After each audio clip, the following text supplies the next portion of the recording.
To scientists, truth is indeed beauty. Mathematicians exclaim over the elegance of the demonstrations. Einstein delights in the pre-established harmonies that physicists discover. J.W.N. Sullivan is struck by the astonishing beauty and symmetry that Bienkowski gave the theory of relativity by adding the notion of a four-dimensional continuum.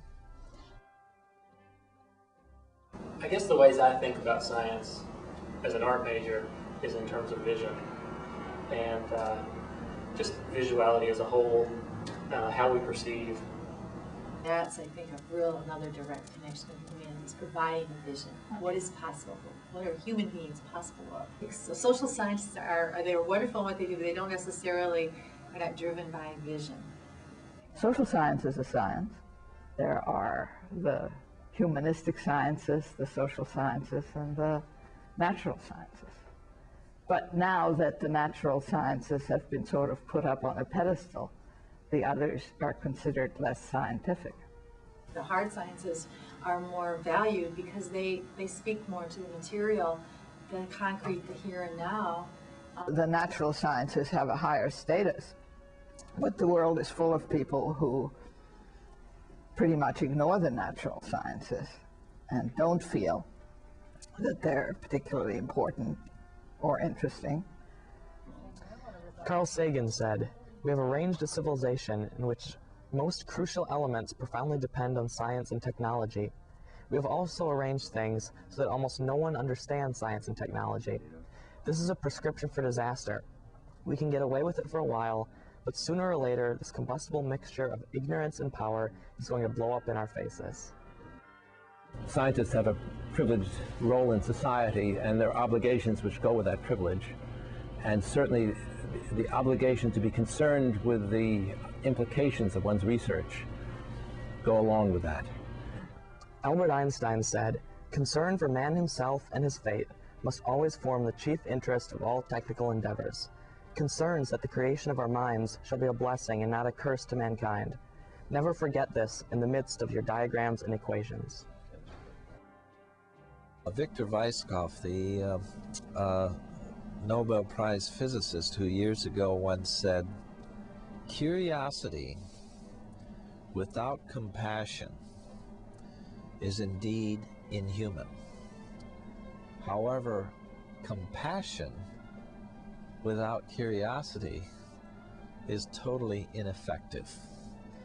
Science clearly is important in achieving values, and humanities is important in our coming to understand values.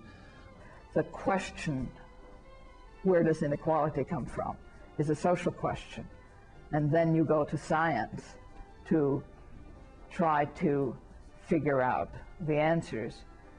They're both different paths to understanding truth, and they're both necessary aspects of the search for truth.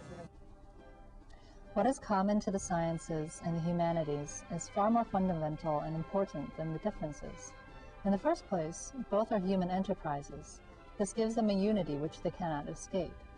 Furthermore, they are both predominantly intellectual enterprises, even, if I may be permitted to use the term, enterprises of the intelligence. Separating the two is a mistake.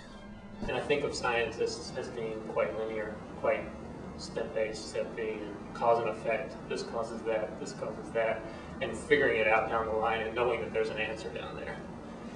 Kuhn argued that science is different from these other humanities disciplines because in science you have some clear measure of progress. Perhaps through science people have more opportunity to pursue the humanities, that one has more leisure than one would. I mean, in former times, life for most people was utter misery. You were spending essentially all your time sustaining life. All that has been changed by the technology which has come out of science. One would think that this would be a great boon to the humanities, and perhaps it is. On the other hand, when Shakespeare lived, the quality of life was pretty lousy, and the quality of his writing and many others was very good. So I'm not really sure that a pleasant life is good for the humanities, but I'm sure it's good for the humanists. I have a number of friends and colleagues who are in the humanities. We get along well, we discuss things well, but I think we do see the world a little bit differently. I actually like to think that humanities need the sciences more because science affects society and humanities deals with society. I don't think it's fair to say that either one is more important to society. Which one impacts society more? It's hard to say also. I mean, the advances in medicine and things like that, a lot of these are scientific breakthroughs and technological advances, but if we don't keep them in the context of things that we study in the humanities, it doesn't make much sense. Most scientists are very human people, and most humanists, I think, have a lot of appreciation for the forms of argument that are traditional in scientific inference. So, With respect to science itself, the humanities is no guide, but to the respect to the conduct of life, the humanities are a very powerful guide. I only wish more scientists could apply their creative ideas in a humanistic way,